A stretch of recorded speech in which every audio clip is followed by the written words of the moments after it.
د مؤمن بنده علامه څه ده؟ یعنی موږ ته به څنګه معلومیږي چې موږ مؤمنان یو او زموږ په زړه کې د ایمان ذره شته، موږ په زړه کې ایمان شته.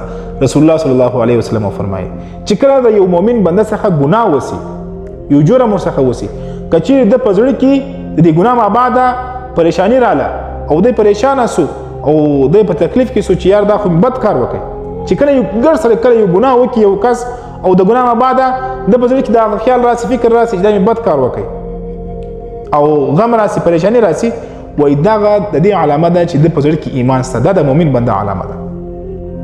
او کله چې بیا د یو نیکی وکړي، یو نیک کار وکړي او بیا په زړه کې د نیک کار بعد خوشحالي راسي، دا هم د دې علامه ده چې په زړه کې د ایمان شته.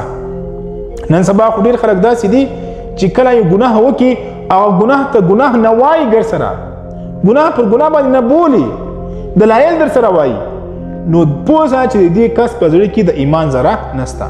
ځکه مؤمن بنده هغه دی چې کله د څخه یو ګناه وسي او د دې ګناه ما بعده د په زړه کې یو درد پیدا سي او غم پیدا سي، دا خو بد کار وکړي، دغه د مؤمن د اصل مؤمن علامه ده. که چې د چا په زړه کې دا علامه نه وي، هغه په اخلاص باندې د الله په حضور کې توبه وکړي چې الله ما معاف کا، او چې کوم څوک توبه وکړي الله رب العزت دغه ټولې ګناه ورته معاف کوي. او خیال کوئ دې باره کې چې هر ګناه در څخه وسي بیا د الله په حضور کې توبه کوئ او دې باندې غمجنه کیږئ. دا د مؤمن مسلمان علامه ده.